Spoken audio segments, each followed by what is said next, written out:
Morning, morning, morning. Yes, we're back with another episode, another rider. Today we are going to learn all about hip replacements and that side of surgery. So nice to have you here today. Hello. Okay, so tell us, how long you been in the industry and why would people need new hips and how does it work? Well, I think basically your body can wear down, right, quite easily. You know, people who are really, really active or don't look after themselves, you end up getting, if you can imagine the work that your hip or your knee do all the time, it's easy for them to sort of wear down. And also, obviously, we have conditions like osteoarthritis, right, where your bones just get softer as you get older. So most people who have a hip replacement or a knee replacement will be in there like over 65, really. And then these procedures were started in, I think, in the 60s and the 70s by a select group of surgeons. And basically what you're doing is taking the top off your hip, taking the ball and the socket out and replacing them with a new ball or socket. And there's been millions and millions of the operations done globally now, and they are incredibly successful. I think if you Google it, they would say that hip replacement in particular is one of the world's most successful procedures. Now, of course, there's been things that have gone wrong with certain types of that, but ultimately, look at someone like Andy Murray, right? Andy Murray had his hip resurfaced a couple of years ago, where they didn't take the whole end off the hip, but they resurfaced the socket, resurfaced the end of his joint, and he's back playing international level tennis. So that's his bone. So what they've done is they've resurfaced the top of his bone with some of his own bone, I think, but also some metal, probably some ceramic as well. They're really technical. Yeah.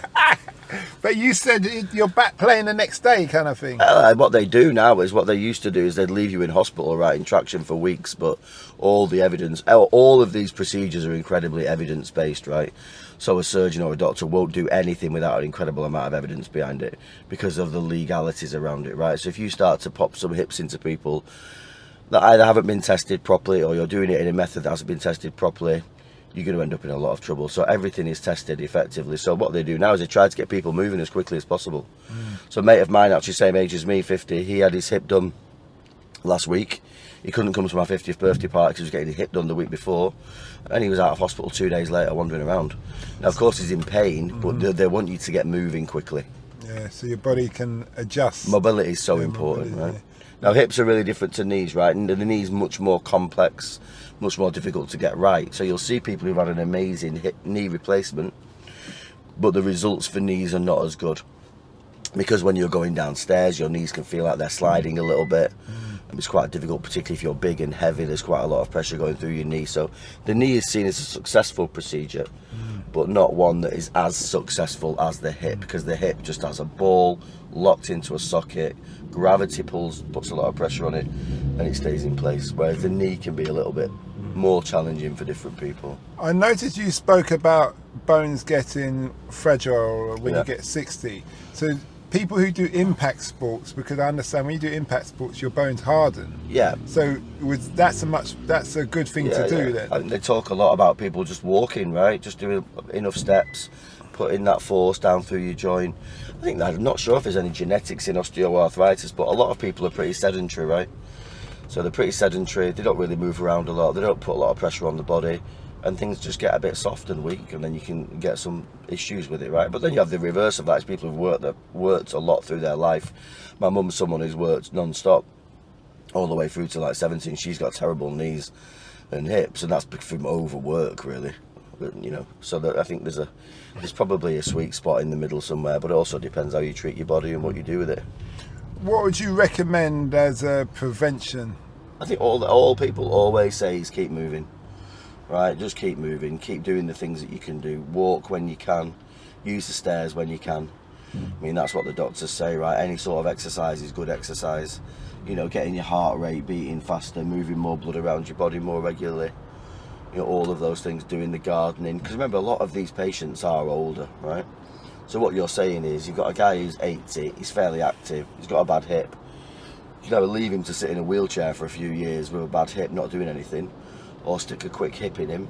You'll have another 10, 15 years of mobility, and that's really your average patient, I think, is about 75, 80 for these things. Of course, you get younger people in, and they tend to have the more advanced, more expensive better, like Andy Murray, right? He had a resurfacing, which is a completely different procedure, very, very technical, very different.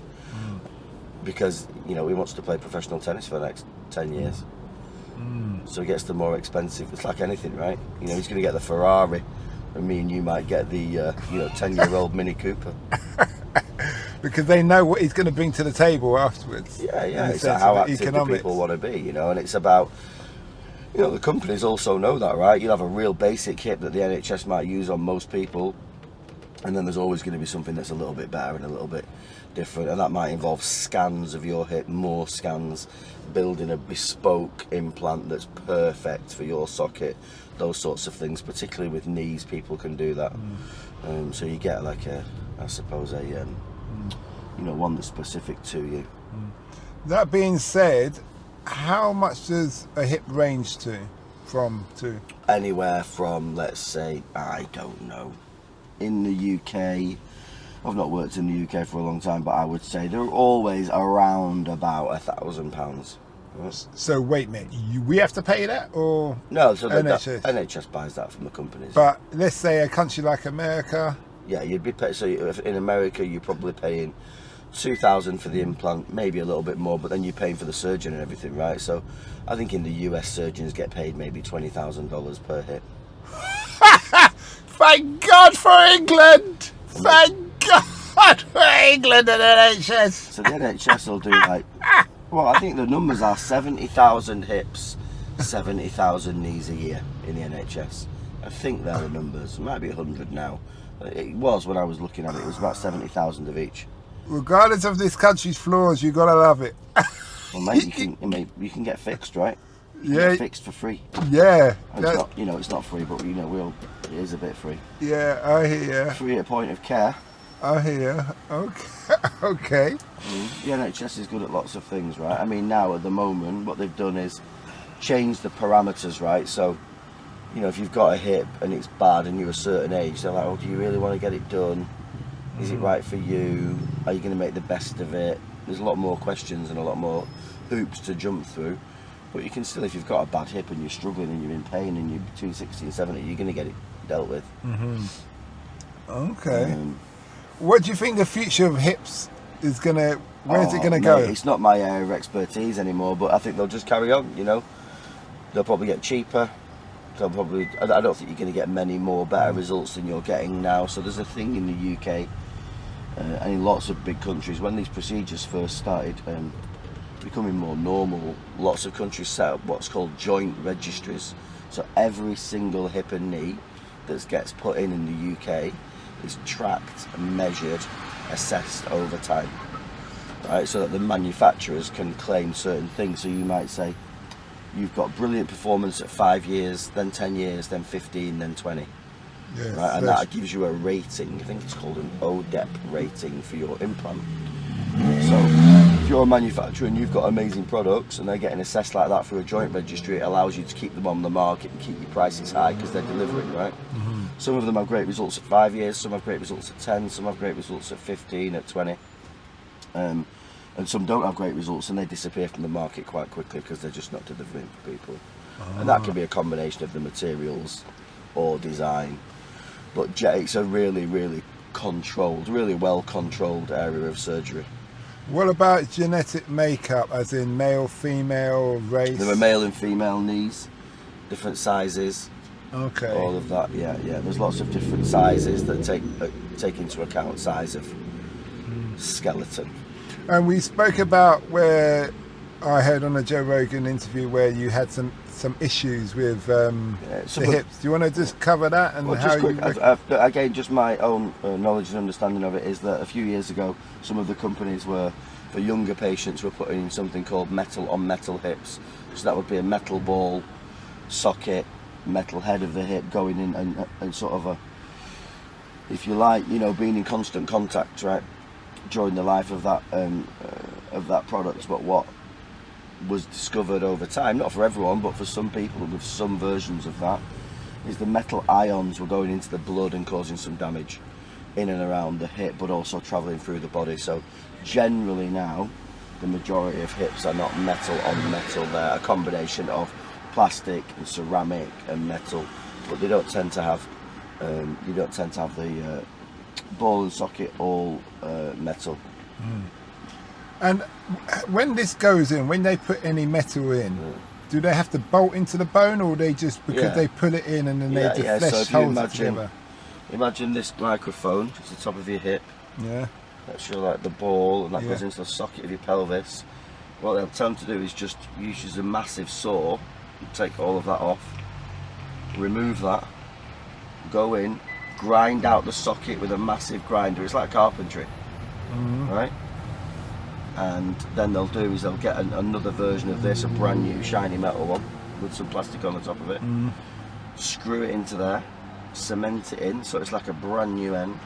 Then they put a new, if you can imagine, like a cup into your pelvis and screw that in, and then put them together, and they'll just like lock tight together. So it's exactly how nature intended, but with metal and plastic and ceramic. So it's exactly, they're quite brutal operations. Yeah, I can believe Not it. as brutal as the knee though. The knee's pretty brutal. So you put your knee in a position like this, and then get a massive saw and take that off and that off, so you have no knee. Then they put the bottom part of the knee into the top of the tibia, femur, put a knee ball socket in there, like a fake knee is the best way to describe it, and then put you back together. And if you did Muay Thai or something, you couldn't use that knee to knee people. Knees are difficult things to do.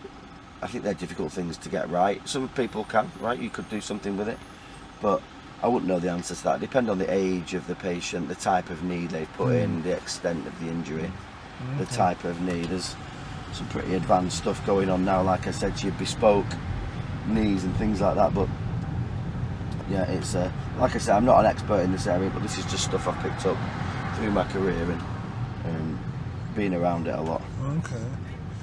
Well, it's been a great interview. Much appreciated. Thank you very much. Much appreciated. Incredibly proud to have made it to the Taxi Chronicles. It's been a lifetime ambition of mine, and I look forward to my next invite. Okay, no problem. You say me as a favourite? Yeah, you give me the right star rating? That can be definitely happen, mate. Definitely happen. All right, man.